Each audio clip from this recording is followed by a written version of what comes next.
राणे लय भूक लागली, तुझ्याकडचं दे ना काहीतरी खायला, लगेच मला जेवण मिळेल, आहे का नाही? किती गैरफायदा घेतो तू माझा.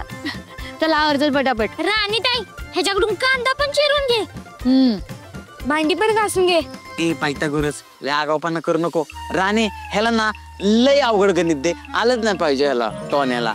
जा आधी तू लसणाचं गणित सोडव. बबल्या, असं बोलतात का मोठ्या माणसांना? सॉरी राणी ताई. राणी ताई मला एक गणित समजावून सांगा. सोपं आहे की. हे बघ, जर तू 16ला 4ने भागलं ना की आलं की तुझं उत्तर. हा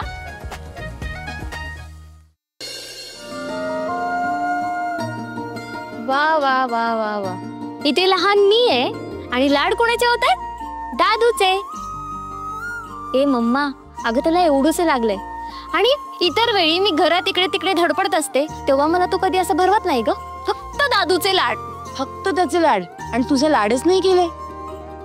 म्हणजे तुझे सगळे हट्ट पुरवलेत आणि आता त्याला भरवते कारण त्याच्या हाताला लागलंय. त्याचे थोडे लाड करायला नकोत का आता? ऍक्च्युली चिकू म्हणते ते बरोबर आहे. अगं खूप छोटीशी जखम आहे, तू का उगाच एवढं सिरियस घेतेस? ही छोटीशी जखम आहे. तुम्हा मुलांना मोठं झाल्यावर होतं काय रे? मी लहान असताना एवढंच लागलं तरी माझ्याकडे रडत यायचा आणि आता एवढं लागले तरी दुर्लक्ष करतोयस का? तुला मी भरवलेलं नकोय? नाही, तसं असेल तर मला स्पष्ट सांग. नाही भरवत बाबा. ए बाबा, तुझ्या आईला राग येऊ दे नकोस. आता आमच्या जेवणाचे वांदे होतेस. आई कसं आहे बघ, तू मला भरवतेस ते आवडतंय मला, पण तू मला भरवत राहिलीस तर तू कधी खाणार? अरे मी खाईन नंतर. आणि तुला माहितीये ना, तुझं पोट भरलं की माझंही पोट भरतं. बरं आता आकर बरं.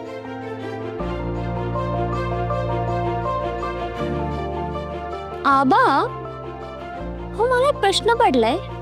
मम्मा तुम्हालाही असं भरवायची का? चिकू, काही काय विचारतेस?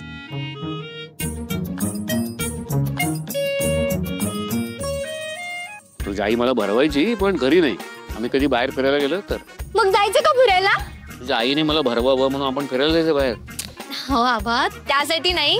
मला ना आता घरी खूप बोर व्हायला लागले म्हणून म्हणते आपण सगळे मिळून जाऊयात ना फिरायला प्लीज.